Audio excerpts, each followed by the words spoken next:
Gente, tudo bem com vocês? Vocês estão felizes na casa do Senhor? Que Deus abençoe sua vida. Você já cumprimentou quem está perto de você com a paz do Senhor Jesus, a paz de Cristo? Se você ainda não fez isso, eu quero te convidar a fazer isso agora. E se você já fez isso, faz isso de novo, irmão. Dá um oi assim para quem está longe, fala paz, irmão. Deus abençoe sua vida. Glória a Deus. Bom, nós iremos iniciar nessa noite. Quero fazer uma oração junto com você. Se você puder fechar os seus olhos, curvar sua cabeça. Senhor Jesus, estamos aqui, Pai, na sua presença. Queremos pedir que o Senhor se manifeste a nós essa noite, fala ao nosso coração. Que o Senhor possa sondar, Jesus, tudo aquilo de mais profundo que está aqui dentro. Queremos, Pai, receber do céu um novo conhecimento ao seu respeito. Por isso, Jesus, te pedimos, seja conosco essa noite. Que o Senhor possa tirar, Jesus, tudo aquilo que tem nos distraído, que tem tirado a nossa atenção do Senhor. Que o Senhor possa retirar da nossa presença, da nossa mente agora. Leva cativo todo pensamento errado, todo pensamento contrário, toda obra das trevas, Pai, que tenta contra a nossa vida, nós repreendemos agora na autoridade do Seu nome. Senhor Jesus, que o Senhor se faça presente aqui e que o Senhor possa ser exaltado na autoridade do Seu nome, pedimos amém. Amém, irmão? Glória a Deus. Então, você sabe que na igreja existe uma história. A igreja, irmãos, ela é uma instituição formada pelo próprio Senhor, amém? Todos creem nisso? Nós somos crentes igrejados, nós somos membros de uma igreja, nós somos membros e nós somos crentes bíblicos, porque a gente crê na igreja, a gente crê que aqui está o ajuntamento do povo de Deus, e a gente vem para cá porque o Senhor Jesus nos ensinou dessa forma, e aqui estamos, amém? E como toda instituição, na igreja não é diferente, existe uma história, existe um contexto, existe uma época onde as pessoas não podiam cultuar a Deus, como no início da igreja primitiva, lá no Atos dos Apóstolos, né, os apóstolos foram perseguidos, a igreja foi perseguida, em certa feita, o próprio, obrigado João, vou trazer, o próprio imperador de Roma, conhecido como Nero, ele incendeia Roma, pode botar ali para mim, obrigado. Ele incendeia Roma, certo? E culpa os judeus, a igreja. E nisso começa uma perseguição sobre aquilo que nós conhecemos hoje de igreja. Então nós estamos aqui hoje sem perseguição, para a glória do Senhor Jesus. Podemos cultuar ao nosso Deus de forma livre. Podemos aprender mais sobre Jesus de forma livre, temos acesso à Bíblia, temos acesso a traduções da Bíblia. E isso se deu, esse caminho, ele não foi pavimentado somente, irmãos, por liberdade. Para a gente estar aqui hoje, pessoas sofreram, foram martirizadas, foram mortas por amor ao Senhor Jesus. Para que a gente estivesse aqui hoje, muitos sofreram para pavimentar esse caminho da fé, para pavimentar esse caminho que nós hoje estamos caminhando e desfrutando de forma livre. E nisso, os pais da igreja, o início da igreja, a gente tem diversas pessoas que trabalharam incessantemente e dedicaram a sua vida para que o evangelho fosse mantido, e Deus usou essas pessoas para que isso acontecesse. Assim como Deus usou os apóstolos, usou Paulo, usou Pedro, usou João, no início da história da igreja, ele também usa homens para que a palavra fosse mantida, para que a palavra fosse conservada e para que a gente hoje em dia tivesse acesso ao evangelho de forma pura e plena.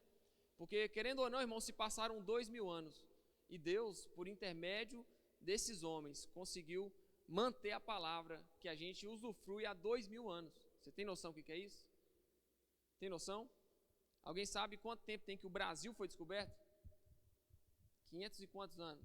Foi no ano de 1500, não é? Então, só que o Brasil foi descoberto, nós estamos o quê? 523 anos, vamos falar assim? 520 anos, vamos arredondar para baixo? Tem 520 anos que o país que nós estamos habitando foi descoberto.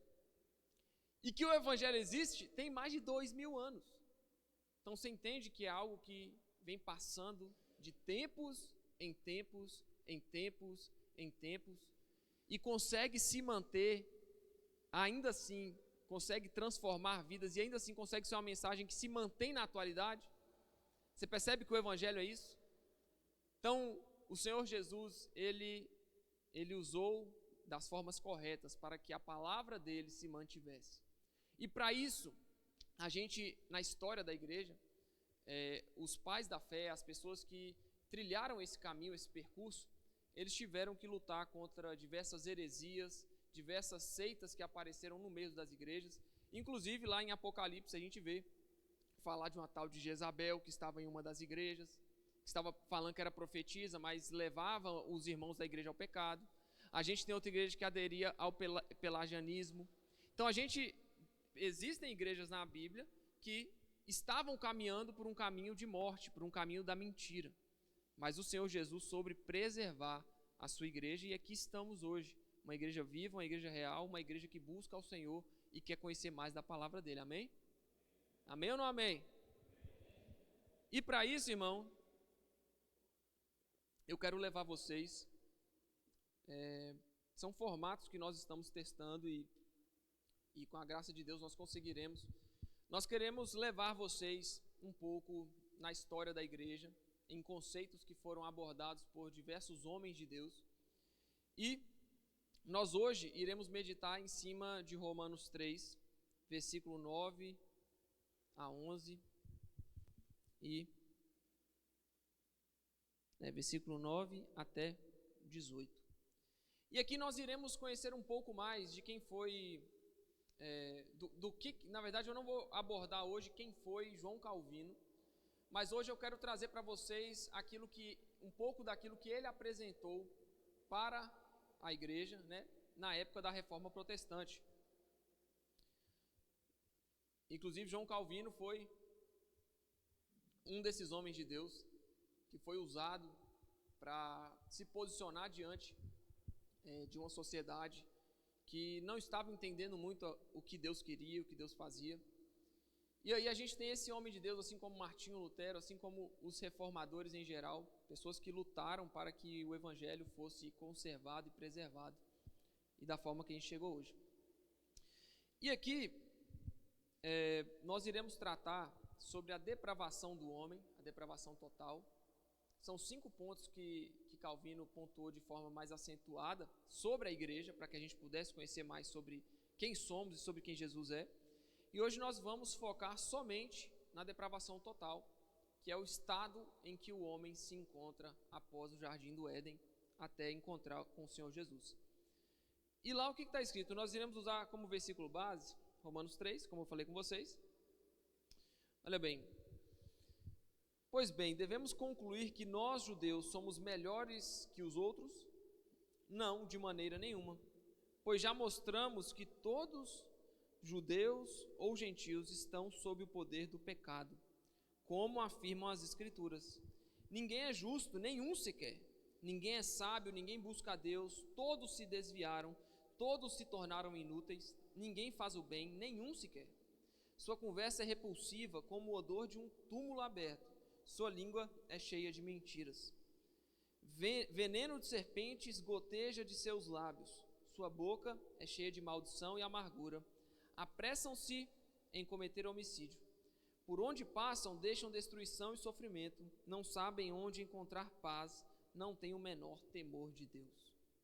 Irmão, isso aqui é um relato do que a humanidade é. Aqui a gente pode achar que Deus é injusto em nos apontar dessa forma. A gente pode achar que Deus está falhando. A gente pode achar, não, peraí, eu sou bom, eu faço boas coisas, eu tenho boas ações. Mas ou você toma o caminho de aceitar o que está escrito na Bíblia, ou você parte por um caminho de se desviar da sua fé. E a Bíblia é muito clara. Não há um justo, não há ninguém que busque a Deus, não há ninguém que faça bondade. Nossa boca é como o quê? Como sua conversa é repulsiva, como o odor de um túmulo aberto. Essa é a descrição que Paulo vai usar para se referir aos romanos, para falar, olha, tanto judeu como gentil, qualquer um dos dois, todos estão afastados de Deus e não são justos. Todos. Não tem exceção. Judeu, que era o detentor da aliança, ou gentil, que estava começando a desfrutar ali no início da igreja da aliança de Deus, tanto judeu como gentil pecou. Tanto judeu como gentil não busca a Deus, não é justo, não tem boas obras. Tanto um como o outro. Não tem como fugir. E esse conceito de depravação total, ele sempre foi consenso entre diversas linhas de pensamento no decorrer da história da igreja. As duas principais, o calvinismo e o arminianismo, tanto Calvinos, os estudantes de Calvino, quanto os estudantes de Armínio, ambos se posicionavam da mesma forma, depravação total. O homem sem a graça de Deus não vale nada. O homem sem a ação do Espírito Santo não vale nada. Nada. E isso é uma obra que a gente gosta de nomear, e eu quero que você grave isso na sua cabeça, é uma obra monergista. Sabe o que é monergista? É uma obra individual. Ela não acontece de forma dupla. Ou seja, Deus não depende de você para te salvar. Deus realiza a obra da salvação em nós a partir dele, segundo o conselho da vontade dele, segundo a boa vontade dele. Nós não temos glória, nós não temos exaltação diante da salvação que Deus proveu, tanto para mim quanto para você. É uma obra monergista. Em algumas correntes de pensamento no decorrer da igreja, eles adotaram o sinergismo, que é uma sinergia, são duas ações, duas pessoas agindo para que algo aconteça. Ou seja, atribuindo ao homem uma glória na salvação. Mas quando a gente entende o nosso lado, quando a gente entende quem somos, indo para a Bíblia, é claro, isso aqui não vem de pensamentos humanos, nós acabamos de ler a Bíblia. Romanos 3, do 9 até o 18. Nós entendemos, se não fosse por Jesus, eu estaria lascado. Se não fosse por Jesus, não tinha jeito, não tinha salvação. A obra da salvação que Deus aplica em nós, ela é individual e é somente através dele. Não tem outros meios. Não tem sacrifícios que você faça, não tem coisas que você vai entregar, dinheiro, você não compra a salvação. A salvação, ela é somente por Deus e é dada de graça, segundo o conselho da vontade do próprio Deus. Ou seja, ele mesmo, na sua onisciência, na sua onipotência, ele mesmo salva as pessoas segundo aquilo que ele mesmo se aconselha a fazer. Dá para entender isso? Então, o que a gente precisa quebrar? O que a gente precisa, como que a gente tem que se posicionar diante disso? Eu não tenho glória, somente Deus tem glória. Eu não tenho poder de me salvar, mas o Senhor Jesus aplica em mim a sua obra e o seu Espírito me convence do pecado e me salva. Essa é a obra de Deus. Porque fora de Deus não tem vida. E somente Ele pode dar algo que nós não temos. Então, sem a graça e o favor de Deus, é impossível que um ser humano se achegue até Deus para conseguir ou requerer salvação dele. Não tem como você ir até Deus, pedir a sua salvação. Mas a obra, quem realiza, é o Espírito Santo em você. É o próprio Deus agindo em nosso favor. Irmão, somos privilegiados. Somos escolhidos do Senhor, chamados pelo Senhor. A Bíblia vai falar que muitos são chamados, poucos são os escolhidos. Esses chamados é para geral, é para a humanidade. Arrependam-se do pecado, se converta ao cristianismo, se converta a Jesus. Esse é o chamado geral. Mas o chamado específico que envolve a escolha é para aqueles que obedecem e vão ouvir ao chamado. Jesus foi claro, muitos são chamados, mas poucos os escolhidos. Então, é possível, é provável, segundo a própria Bíblia, que poucas pessoas se salvarão. Não vão ser todo mundo. Não vai ser 8 bilhões de pessoas que se salvarão. Nós não cremos numa fé universalista. Nós cremos numa fé baseada no que Jesus falou. O que Jesus falou? Muitos são chamados, poucos são os escolhidos. A gente não sabe quem é escolhido ou não, então o nosso papel é o quê? É chamar, convidar, pregar o evangelho para que haja arrependimento de pecados, e é isso que fazemos, é isso que buscamos. Mas partindo desse contexto de que muitos são chamados e poucos são escolhidos, a gente entende que não tem como toda a humanidade falar assim, não, agora eu quero buscar a Deus, agora eu não quero saber mais da minha vida de pecados. Não tem como a humanidade por si só ir até Deus e falar, Senhor, estou aqui para me arrepender e eu quero a minha salvação. Não tem como. Porque o ser humano é ruim. Mas o Espírito Santo realiza a obra dentro de nós, nos convence e aí vamos até Deus. Então, se você um dia se achegou até Jesus, sinta-se privilegiado. Se um dia você entregou os seus caminhos ao Senhor, se batizou, mudou a sua vida, mudou as suas atitudes, foi feito um novo homem, uma nova mulher, sinta-se um escolhido do Senhor para as boas obras. Escolhido do Senhor é um privilégio. É um privilégio que nem todos irão usufruir, mas nós que fomos escolhidos por Deus, iremos usufruir. Amém?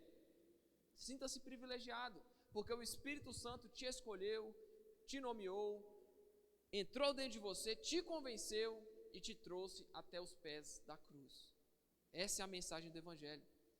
De nós, não tinha como. Então não existe essa de eu querer crescer diante da salvação que me foi proposta. Olha, eu sou santo, eu sou bom, eu faço essas coisas, eu faço esses atos de justiça. Irmão, fora de Deus, não importa. A verdadeira salvação, ela provém do Pai, não de você. Você não tem glória, você não tem vitória, quem tem é o Senhor Jesus. Foi Ele que venceu a morte para nos dar a vida. Então a gente começa a quebrar isso. A obra da salvação é realizada em nós através do próprio Deus. E nós não temos glória alguma ou mérito algum nisso. E baseado em Romanos, a gente define depravação total como tudo aquilo que o homem pensa, planeja e executa. Resumidamente, tudo que o homem faz é mal. Todas as nossas obras diante de Deus são más. Não há nenhum justo, não há quem faça o bem, não há quem busque a Deus. E aí tem um livro do John Piper, que ele faz uma pontuação muito legal, eu inclusive cito ele mais de uma vez aqui nisso aqui, que vai falar que a totalidade da depravação, ou seja, o total da depravação, não é evidente que o homem faz tanto mal quanto ele poderia fazer, ou seja, ele não faz tanto mal, nós não fazemos tanto mal do que a gente teria capacidade de fazer. Sem dúvida alguma, o homem poderia fazer mais coisas ruins do que ele geralmente faz. Nós poderíamos, irmãos, praticar atos ainda piores, baseado no relato de Romanos. Porque aqui a gente tem, no verso 13, falando, sua conversa é repulsiva como o odor de um túmulo aberto. Mas nem todo mundo tem uma conversa repulsiva. Às vezes você tem uma conversa de edificação ao próximo. Então, você não está fazendo tanto mal quanto você poderia fazer, mas ainda assim você está fazendo mal. Então, sem dúvida alguma, a gente poderia fazer mais coisa ruim do que a gente já faz.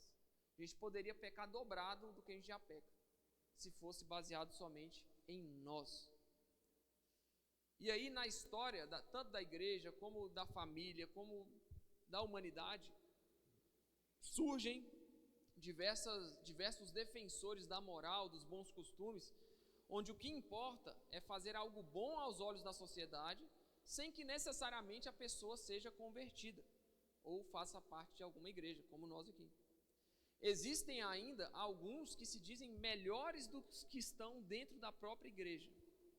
E aqui eu vou pontuar duas coisas, né? Primeiro é que quando o homem se coloca em uma posição superior ao outro, no quesito de obras, aquelas pessoas que chegam e falam assim, olha, eu não estou na igreja, mas tem gente lá dentro pior que eu. Quem já conheceu uma pessoa assim? Levanta a mão. Eu aposto todo mundo. Eu não estou na igreja, mas tem gente lá dentro que é pior que eu. Então, em primeiro lugar, o que essa pessoa está fazendo? Ela está se colocando em uma posição superior de justiça diante dessa outra pessoa.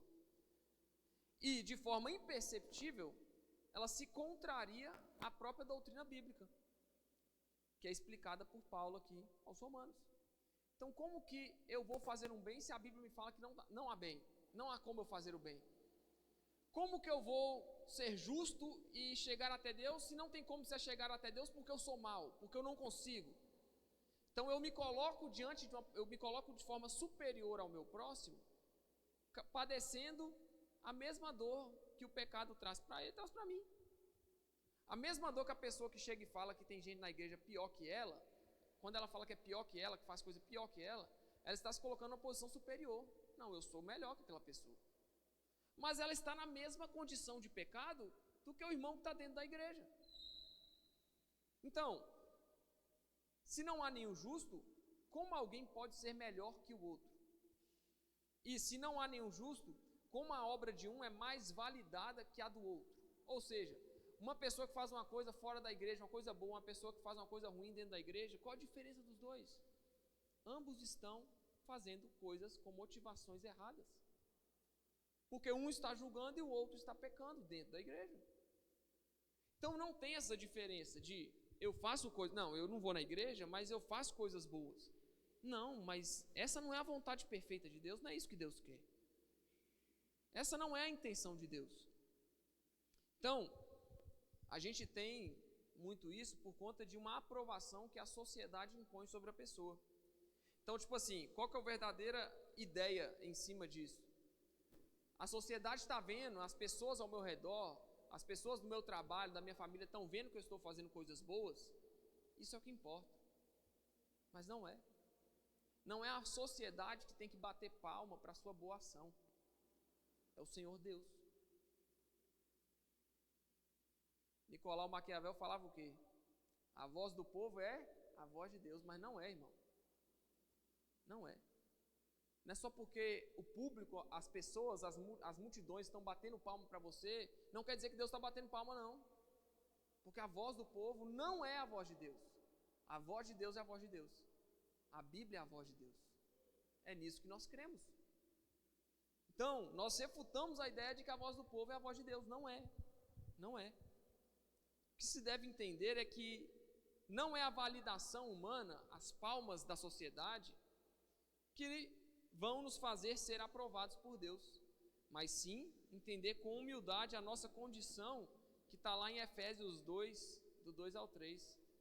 Somos, por merecimento, filhos da ira.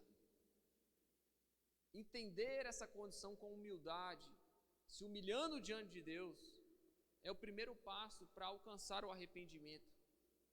Então, não vai ser as pessoas lá fora que vão bater palma para o que você está fazendo e falam, parabéns, você tem boas ações.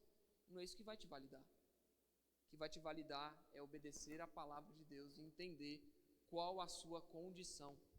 Porque fora do Senhor Jesus, todos pecamos, todos estamos afastados de Deus, todos nós não buscamos a Deus. Se não fosse o Senhor Jesus, meu irmão, você não estaria aqui hoje. Se não fosse o Senhor Jesus, nós não teríamos levantado da nossa cama hoje. Se não fosse o Senhor Jesus, a gente não estaria buscando a santificação nele todos os dias. Se não fosse pelo Senhor Jesus, não tinha como. Não tinha como.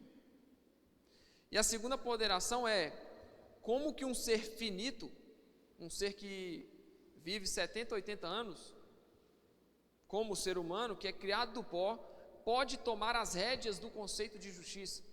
Ou seja, quem foi que falou que o ser humano é responsável por falar o que é certo e o que é errado? Então a pessoa que chega e fala assim, olha, eu estou melhor do que aquele que está na igreja, ela está se colocando numa posição o quê? De dono da justiça, dono da verdade, dono da certeza. Não tem como. Nós fomos criados do pó, querido. Nós vamos viver muito pouco na terra. Deus é infinito. Deus, antes de existir o mundo, ele já existia. Ele é o alfa e o ômega, o princípio e o fim. Ele é aquele que é, que era e que há de vir. Ele está em todo lugar, ele faz todas as coisas, ele transcende o tempo. Aí a gente pega um ser humano que vive pouco na terra, um ser humano com 40, 50 anos de idade, ele quer ter os conceitos de justiça bem definidos na sua cabeça, como se ele fosse o dono da justiça, e ele não é. É a Bíblia que é. É a Bíblia que fala o que é certo e o que é errado. Então, não tem como o ser humano tomar as rédeas do conceito de justiça. Quem faz isso é o próprio Deus. Só fazemos algumas boas ações porque nós somos criados à imagem e semelhança de Deus. Gênesis 1, 26. Na humanidade não existe fonte própria em si mesma de bondade e retidão. O pouco de bondade que o ser humano desfruta antes de encontrar com o Senhor Jesus e ser regenerado, nascer novamente, o pouco de bondade que a humanidade experimenta é porque ela foi criada à imagem e semelhança de Deus. Então, as boas ações que uma pessoa que não é convertida faz, é baseado naquilo que ele é a imagem e semelhança de Deus. Deus criou ele do pó da terra e criou a sua imagem e semelhança. Essa é uma gota que a gente tem do Senhor Jesus, que nos permite fazer menos mal do que a gente poderia fazer, do que a gente tinha capacidade de fazer. Então, até mesmo o que nós fazemos de bom é do Senhor. Até mesmo aquilo que você consegue fazer e falar: uau, eu fiz algo bom, eu ajudei o próximo, eu fiz aquilo, eu fiz obra caridosa, eu fiz esmola, eu dei esmola. Até isso, meu irmão, você faz não para a sua glória, mas porque o Senhor plantou em você um pouquinho do caráter dele. Não tem como fugir. Deus te pega para tudo que é lado. A mera boa ação que o ser humano pode fazer para com o próximo tem raízes em Deus. E somente em Deus. Logo, não há como um ser que não é fonte de bondade puxar para si a referência em bondade. Aí o próprio Jesus chega e fala em Mateus 7,11: vocês sendo maus, sabem dar boas coisas aos seus filhos? Quem dirá eu? Não vou dar bem para quem me pedir? Ele não fala isso? Só que vamos parar na definição lá, vamos ler lá o início. Vocês sendo o quê? Maus. O próprio Senhor Jesus encarnado, na mesma forma que nós estamos aqui hoje, virou para todo mundo e falou: olha, vocês são maus. E mesmo você sendo mau, você sabe dar boas coisas para os seus filhos. Jesus definiu a humanidade é má. Nós somos maus e ainda assim damos boas coisas. Porque a nossa raiz está na criação. Então Jesus faz isso e ele exemplifica a formação, a criação do homem. O que o homem é? A composição. Fazer boas ações não está ligado à pessoa que o faz, mas ao Deus que a criou. Só sabemos dar boas coisas aos nossos filhos, em parênteses, né? Porque temos uma raiz da divindade santa de Deus. Então, o bem que você faz porque Deus te criou a imagem e semelhança dele. Não tem como você ter em si uma fonte de bondade própria. Não tem como, porque a gente poderia estar fazendo muito mais mal do que a gente já faz. A gente poderia estar pecando muito mais do que a gente peca. Então, o ser humano é limitado a ser pior por motivos alheios à sua vontade de obedecer a Deus, mostrando que até mesmo a sua virtude é má aos olhos de Deus. O ser humano, irmão, quando ele deixa de fazer mais mal, vamos falar dos não convertidos agora. Quem não é convertido deixa de fazer mais mal do que poderia fazer e faz boas ações por motivos alheios a obedecer a Deus fielmente. Ou seja, quem está fazendo boa ação não está preocupado em obedecer a Deus. Então, até mesmo a virtude dessa pessoa, não, eu preciso fazer boa ação porque eu fui criado dessa forma, eu tenho moral, eu tenho princípio. Ele não está querendo obedecer a Deus de forma intencional, ele faz porque ele foi criado daquela forma. Então, até mesmo a sua virtude não tem raiz no desejo de obedecer a Deus, não tem raiz no desejo de querer ser fiel a Deus.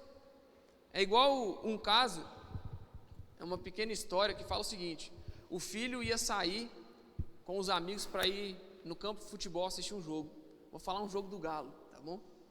Se você não torcer pro Galo, tudo bem, você vai pro jogo do seu time. Mas vamos supor que um menino estava indo pro jogo do Galo com os amigos dele. Aí o que aconteceu? O pai dele chegou e falou: ó, filho, você vai dar carona pros seus amigos? Faz o seguinte, lava o carro antes, aí eu libero o carro para você levar seus amigos no estádio. E o menino inicialmente concordou, falou: tudo bem, pai, tudo bem, eu lavo. Isso foi de manhã, e quando deu ali, o jogo era 7h30 da noite, quando deu ali 3 horas da tarde, ele falou: ah, pai, não vou lavar esse carro não, eu vou do jeito que está. Aí o pai falou: ué, eu não te ordenei algo, te dei um mandamento para você fazer, para então depois você receber sua promessa, que é pegar o carro e se divertir com seus amigos no jogo? E aí o menino sai emburrado, com raiva, e o que ele faz? Ele obedece ao pai. Limpa tudo lá na raiva, porque ele queria usufruir da promessa, mas ele obedeceu de forma correta? Não, ele foi forçado a fazer algo que ele não queria fazer, baseado única e exclusivamente na vontade de adquirir a promessa de receber a bênção. Essa pessoa obedeceu da forma correta? Não. Ele não fez a ação de ir lá limpar o carro baseado na sua vontade de obedecer ao pai. A ação de ir lá limpar o carro foi baseada na vontade de receber o que o pai podia dar para ele. Isso é pecado. Porque a Bíblia é bem clara aqui, a gente consegue entender de forma bem clara que todos somos maus, mas a intencionalidade é o que conta, irmão. Então, se a gente é regenerado pelo Espírito Santo, pelo Senhor Jesus, Ele fez um mandamento, ordenou algo, o que nós temos que fazer? Obedecer, não porque nós queremos receber algo em troca, mas porque nós anseiamos a obediência fiel ao nosso Deus. Então, obediência sem vontade de obedecer está separado. Porque aquele menino só recebeu a promessa porque ele foi lá fazer emburrado o que o pai tinha mandado. Mas o ideal seria o quê? Ele fazer porque ele desejava ser fiel ao pai. E é nisso. Então, lá a gente, ao contar isso, né, a gente consegue pontuar que o ser humano ele é limitado em fazer mais maldade, mas por motivos alheios a querer obedecer a Deus. Então ele não está preocupado em obedecer a Deus, ele está preocupado só em, não, eu tenho moral, eu tenho bom costume, eu vou fazer bondade aqui, mas eu não estou nem para Deus, eu não sou convertido, eu não quero saber de Deus, mesmo fazendo aquilo que Deus ordenou que ele fizesse. Quer ver um outro exemplo? Mentir. Uma pessoa que não mente, ela está obedecendo a Deus? Sim. Uma pessoa que não desrespeita os pais, está obedecendo a Deus? Sim. Mas e quem faz isso sem a fé em Deus, sabendo que está obedecendo a Deus e não faz essas coisas porque deseja obedecer a Deus? Também faz certo, né? Mas e quem não faz pensando em obedecer a Deus? Entra nas obras que está descrito aqui em Romanos 3. Obedece sem saber por que está obedecendo. Obedece querendo só usufruir o que a vida vai dar para ele de bom. Não, eu não vou mentir porque eu vou atrair coisa boa para mim. Mas o desejo dele não está em obedecer porque ama a Deus, porque quer buscar a Deus e quer a santificação. Ele obedece por qualquer outro motivo. E nisso, a gente, se você puder abrir a sua Bíblia aí em Romanos 14, 23, nós vamos entender um pouco mais sobre essa condição. Romanos 14, 23 vai falar o quê?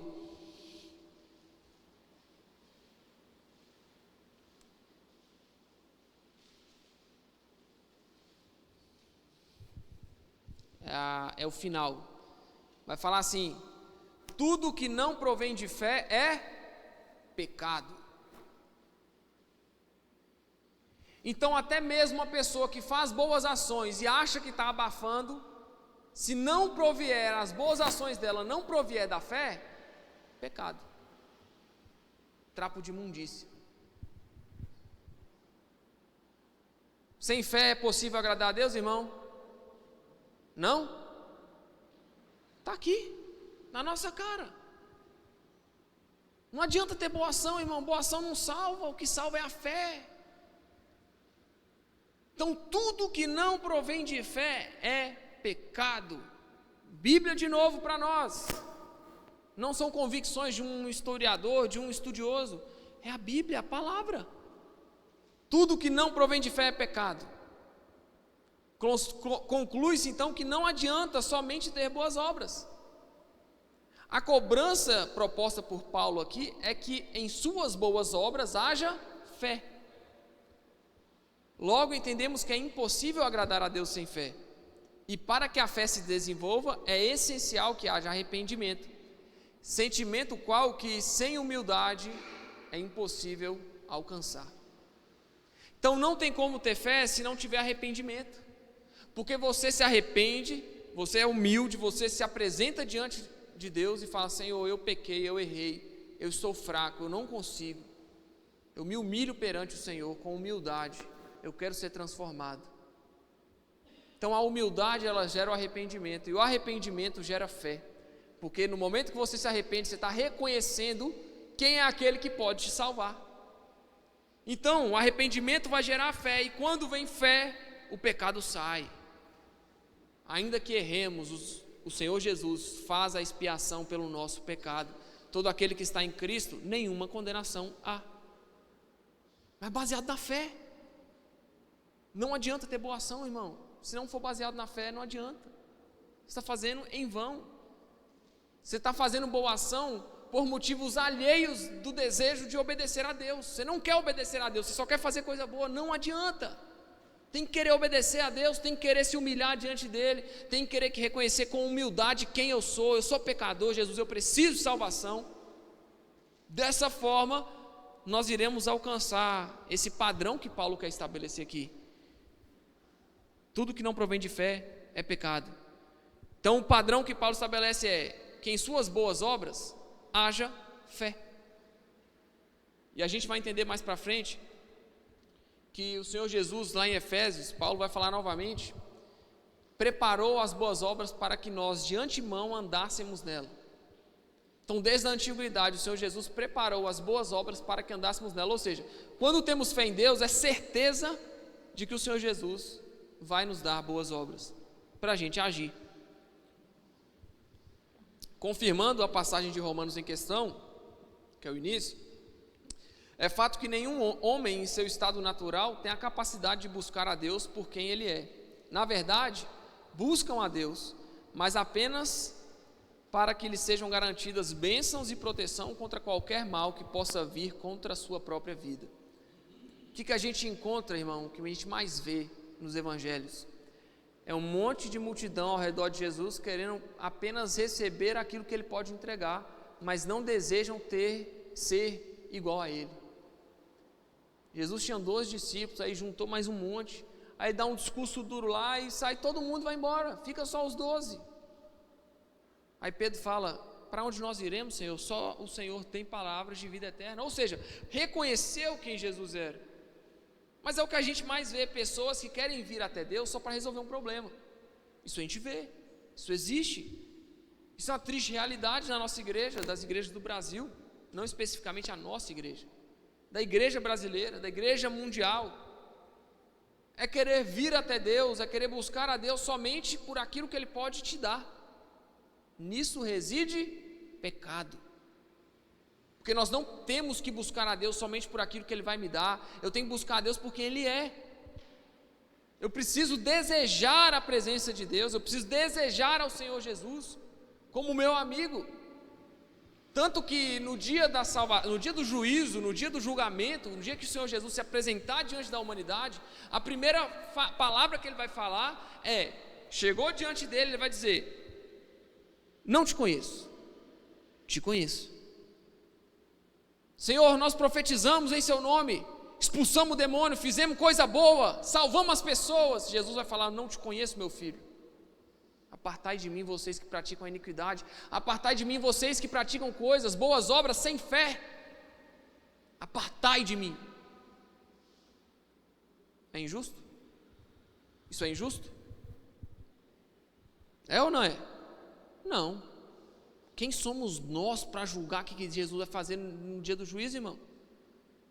Quem somos nós? Quem sou eu na fila do pão, meu amigo, para questionar Deus e falar que Deus está fazendo errado? Eu humildemente dobro a minha cervical diante de Deus e falo: Senhor, seja feita a sua vontade, porque eu sou pequeno, porque eu sou falho, porque eu sou pecador, porque eu tenho um senso limitado de justiça, mas o Senhor é onipotente, onisciente, onipresente. O Senhor sabe de tudo, o Senhor está em todo lugar, o Senhor já sabia tudo que ia acontecer, o Senhor sabe, o Senhor é soberano. Eu vou ouvir o Senhor. Eu não quero tomar posição de Deus, eu não quero me assumir como se eu fosse Deus, irmão, porque eu não sou. Então é isso que Deus espera, seres humanos que reconhecem quem são e se humilham, são humildes na presença dEle. E então a gente tem, tanto no Evangelho como hoje em dia, pessoas que vêm na igreja só para buscar aquilo que Deus pode dar, mas não é isso que Deus quer. Deus quer filhos que que se dispõem a se relacionar com Ele, que se dispõem a conhecer a Ele. Sem a conversão, que é o novo nascimento, né? Ninguém vem para a luz. Sem que haja novo nascimento, irmão, não há ninguém que vem para a luz. Sabe por quê? João 3,20. Vamos de novo na Bíblia, bora? Bora para a Bíblia? Gente, tem uma Bíblia. Sensacional. João 3,20. Olha bem o que está falando em João 3,20. Evangelho segundo escreveu João 20:21. Quem pratica o mal odeia a luz e não se aproxima dela, pois teme que seus pecados sejam expostos. Mas quem pratica a verdade se aproxima da luz para que os outros vejam que ele faz a vontade de Deus. Em outras traduções vai falar, sabe o quê? Deixa eu não botei outra tradução aqui. Deixa eu tentar achar aqui, irmão, rapidão. João 3:21. Vou abrir uma tradução mais conservadora. Quem pratica a verdade vem para a luz a fim de que suas obras sejam manifestas, porque são feitas em Deus. Então, o que é praticar a verdade? É se aproximar da luz. Quem pratica a verdade vem para a luz, por quê? Porque as obras dessa pessoa que pratica a verdade são feitas em Deus. É o próprio Deus que dá as obras para a pessoa fazer. Isso traz o que para nós? Segurança. Eu não serei envergonhado. Por quê? Eu estou praticando a verdade. Eu estou vindo para a luz para as pessoas verem o que eu estou fazendo. Eu estou me colocando no palco, eu estou me colocando num lugar de referência, para que as pessoas olhem para mim e vejam que eu faço a vontade de Deus, e vejam que as obras que eu faço são feitas em Deus. É o Senhor que me dá, é o Senhor que concede que eu faça boas obras. Mas quem pratica a mentira, quem não pratica a verdade, não se aproxima da luz. Por quê? Teme que os seus pecados sejam expostos.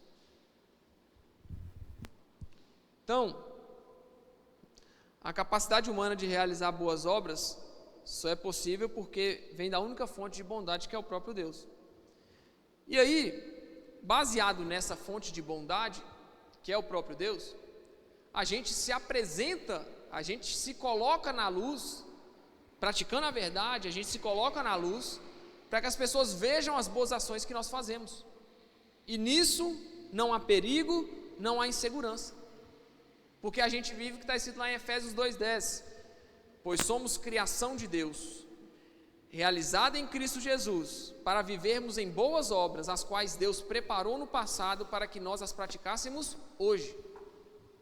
Efésios 2:10.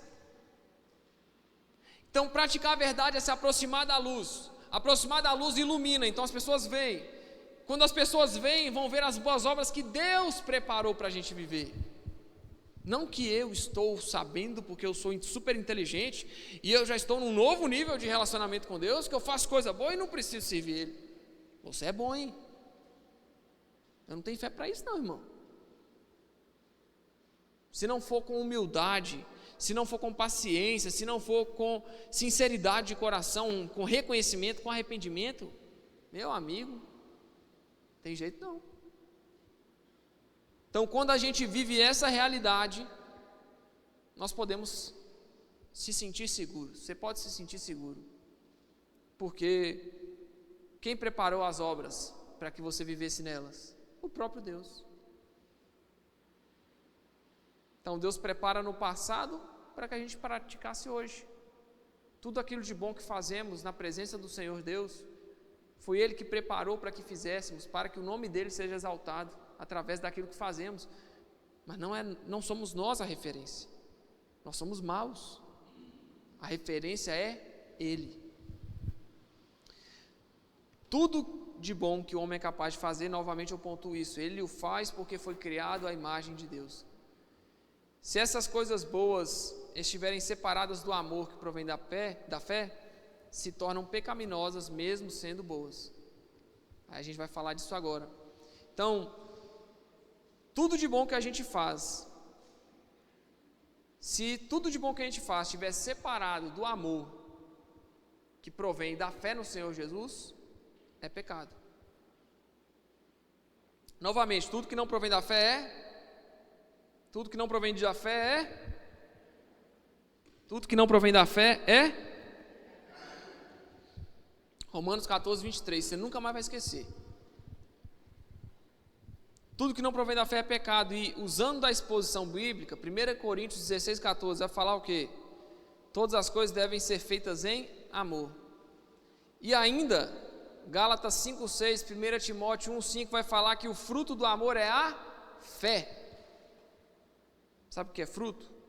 Como se a fé fosse uma árvore. E o fruto que está dando na árvore, que é a fé, é o amor.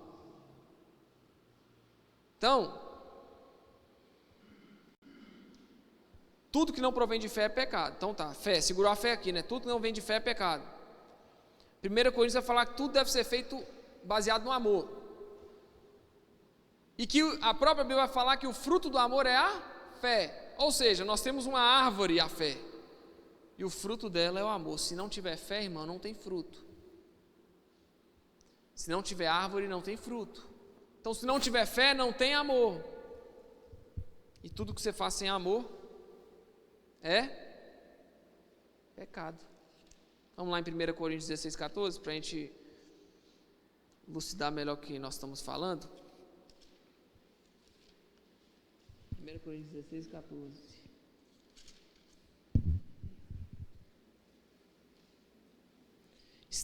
O 13 vai falar: estejam vigilantes, permaneçam firmes na fé, sejam corajosos, sejam fortes. 14, façam tudo com amor. Foi em Gálatas 5, 6 agora. Eu gosto da Bíblia, nós temos que ir na Bíblia, gente. Gálatas 5, 6. Pois em Cristo Jesus não há benefício algum em ser ou não circuncidado. O que importa é a fé que se expressa pelo amor. Eu vou ler aqui em outra versão. Gálatas 5, 6. Vou ler na versão mais tradicional. Porque em Cristo Jesus nem a circuncisão nem a incircuncisão tem valor algum, mas sim a fé que opera pelo amor. E o outro que eu citei foi 1 Timóteo 1, 5. Abre aí, irmão. 1 Timóteo 1, 5. Ora, o fim do mandamento é o amor de um coração puro e de uma boa consciência e de uma fé não fingida. Então, para onde que a gente vai, irmão? Lendo isso tudo. Está tudo aqui envolvido. O amor provém da fé. A fé é uma árvore e o amor é o fruto. Se não tem fé, não tem como ter amor, não tem como fazer nada certo. Se temos fé em Jesus, estamos alicerçados nele, somos uma árvore, nós daremos fruto. que são os famosos frutos do Espírito: bondade, mansidão, temperança, domínio próprio, amor. Está tudo junto, irmão. Se você é uma árvore edificada, você vai dar fruto. O nome dessa árvore é fé. Então tudo que a gente faz sem fé é pecado. Por quê? Porque tudo que a Bíblia te manda fazer é com amor. Ela não te manda fazer só com fé, ela te manda fazer com amor. Mas só é possível ter amor se tiver fé. Para onde nós vamos? Para a fé. Porque a partir da fé eu desenvolvo amor. Então faça tudo com amor, e tudo que você fizer sem fé está errado. Você tem que buscar fé, tem que buscar ser humilde, tem que buscar se humilhar na presença de Deus, reconhecer quem você é, para que você desenvolva a fé e desenvolva o amor. De novo vou citar o livro do John Piper que eu estou lendo. Muitos atos no exterior bons precedem de corações sem fé, que exalta a Cristo e, por consequente, sem amor e sem conformidade com o mandamento de Deus. Portanto, esses atos, mesmo que bons, são pecaminosos. Entende-se que há uma resistência natural do ser humano a resistir a Deus, mesmo que os atos de alguém não convertido possam refletir a vontade de Deus. Tá certo? Então, mesmo que alguém está agindo e está bonito, olha, eu tenho obras melhor do que quem está lá na igreja. Deus manda não mentir, eu não minto. Deus manda obedecer pai e mãe, eu não desobedeço, eu honro. Mesmo que essa pessoa esteja fora da igreja, ela não está obedecendo o mandamento de forma que ela exalta a Cristo. Por isso, ela faz isso com o pecado. Mesmo obedecendo, faz isso com o pecado. Dá para entender? Dá? Então, o que nós temos que fazer? Buscar em Deus, reconhecer quem Ele é, reconhecer quem nós somos, entender o nosso estado, para que dessa forma a gente usufrua de um relacionamento real com o Senhor Jesus. Deus quer que você faça boas coisas, Deus quer que você agrade o próximo, Deus quer que você sirva o próximo, que você ande a segunda milha, que você dê a outra face, que você entregue a capa, Deus quer. Mas fazer isso sem fé é errado. É errado. O segredo, irmão, não está na atitude em si. O segredo está na intenção do que eu faço. Se eu intencionalmente vou falar assim, eu não vou mentir porque eu preciso agradar ao meu Deus, eu vou honrar o meu pai e minha mãe porque eu preciso agradar ao meu Deus, eu não vou matar, eu não vou roubar porque eu preciso agradar ao meu Deus. Se eu faço isso de forma intencional, Deus vê com bons olhos. Mas fazer isso sem a fé não adianta. Não adianta. Porque a gente entra em tudo aquilo que a gente falou. Sem fé, impossível agradar a Deus. Sem fé, tudo que você faz sem fé é pecado. Tudo que você fizer, faça com amor. O amor é o fruto da fé, então tem que ter fé. E aí tem uma analogia também muito legal, que fala de um rei que tem diversos servos, né? E esse rei ensina esses servos a lutar bem, para dominar as outras nações. E depois que esse rei ensina todas as táticas de guerra para esse servo, esses servos se viram contra ele e o derrubam do poder. Aí a gente para pensar, ainda que as habilidades desses homens que voltaram contra o seu rei, ainda que essas habilidades fossem boas, fossem bacanas, eles agiram de forma maldosa. Então fazer coisas que aparentemente são boas sem a intenção correta é pecado.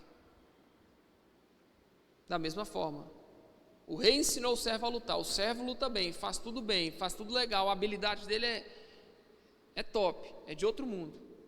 Aí eles vão lá, intentam contra o rei, resistem à vontade do rei, vai lá e luta com ele, mata ele e toma o trono dele.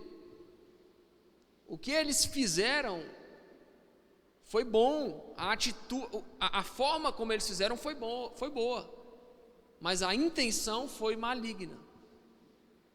Eles sabiam fazer bem, eles sabiam fazer da forma correta, mas eles careciam de intenção correta. É a mesma coisa, irmão, pessoas boas que detêm um pouquinho um pouquinho, uma gota do que Deus é. Essas pessoas pegam essas boas obras para agir, e da mesma forma que elas estão agindo aqui, fazendo coisas boas, elas estão falando, está vendo, nem precisa de igreja. Elas usam as boas obras que Deus deu para elas a partir da criação, para resistir a Deus. Não, eu não preciso para a igreja, eu estou melhor do que quem está lá dentro. Essas pessoas usam das boas obras. Quem deu boa obra para nós? Foi Deus. Eu usar das boas obras que Deus me deu para resistir a Ele, eu estou fazendo igual esse servo está fazendo com o rei. Eu peguei aquilo que eu aprendi, aquilo que é bom, e estou usando contra Ele mesmo, para resistir a Ele e falar, não, eu não preciso de você. Eu sou autossuficiente. Eu sei fazer coisa boa sem precisar estar na igreja. Eu sei fazer coisa boa sem precisar me converter. Eu sei fazer coisa boa sem precisar de batismo. Errado. Nós precisamos de Jesus a qualquer custo. E aí a gente tem essa resistência natural, mas a gente precisa buscar o arrependimento, e o Espírito Santo vai agir em nós. Como falamos no início, depravação, ninguém busca a Deus, depravação total da humanidade, não há um justo. Portanto, somos 100% dependentes de Deus, para que o nosso coração se convença a morrer para o pecado. 100%. E aí, esses atos, ainda que sejam bons atos, não refletem a vontade real de Deus, que é a obediência, que é fé, fazer tudo com fé, fazer tudo com amor. E em Romanos 7,18, para a gente poder finalizar e fechar,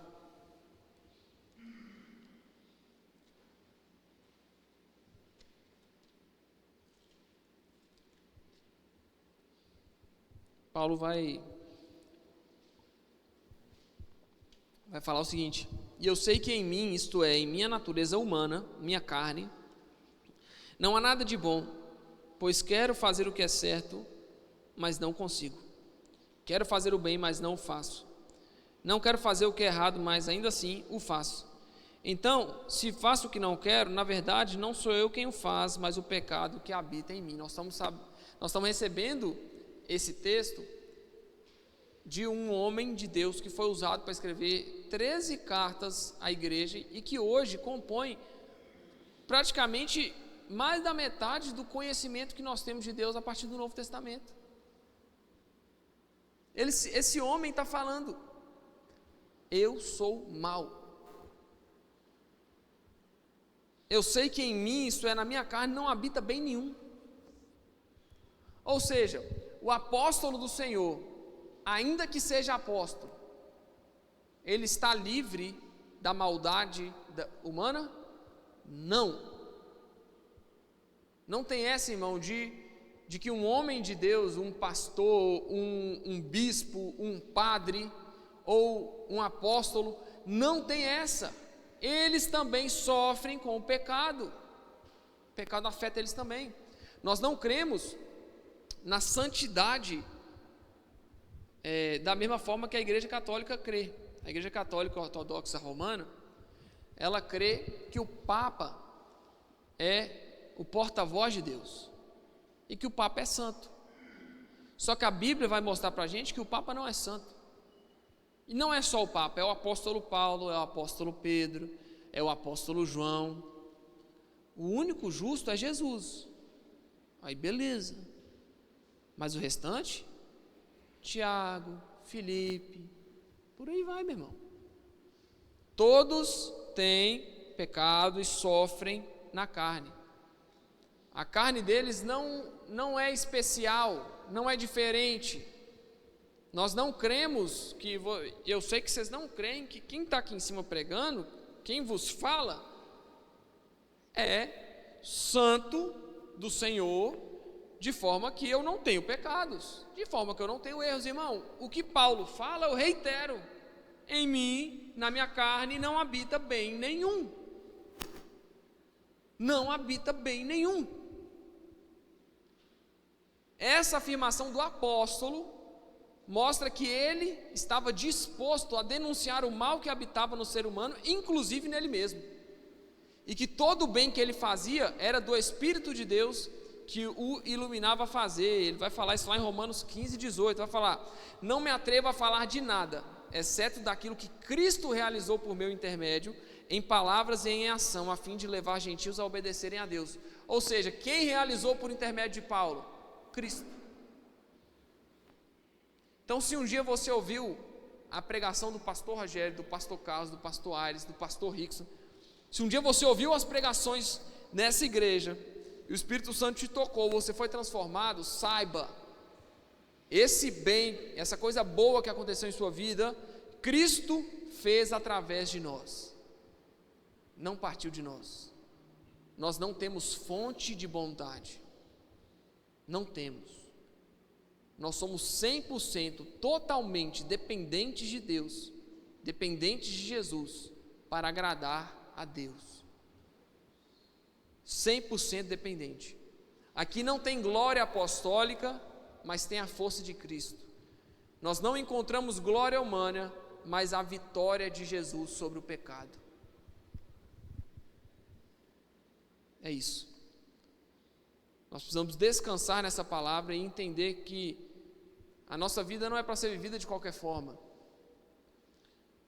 Se hoje nós nos encontramos em um estado de erro, de falta de fé, de não estar buscando fé no Senhor Jesus, hoje mesmo nós podemos mudar isso e nos aproximar do trono da graça para poder encontrar a salvação do Senhor, mas com humildade, mas com um coração que busca o arrependimento, mas com o desejo no íntimo de querer pertencer a Deus e obedecer e ser fiel a Ele. Somente dessa forma nós poderemos chegar e falar: olha, as minhas boas obras apontam para o Deus que eu sirvo. As minhas boas obras, elas estão diretamente ligadas ao que o meu Deus fez ao me regenerar, ao me restaurar, ao me salvar. E é isso, irmão. Que você descanse nessa palavra hoje. Você teve o conceito aí de depravação total, tá bom? Nos próximos, semana que vem é provável que eu não esteja aqui, mas eu quero abordar de forma individual esses temas com vocês, tá? Nós falaremos possivelmente da graça irresistível do Senhor Jesus. Não sei se vai ser nessa próxima sexta ou se vai ser na outra, mas nós vamos falar, tá bom? Amém? Então que você seja encorajado a continuar se aproximando do Senhor Jesus, porque somente nele nossas boas obras têm valor. Amém? Fique de pé no seu lugar.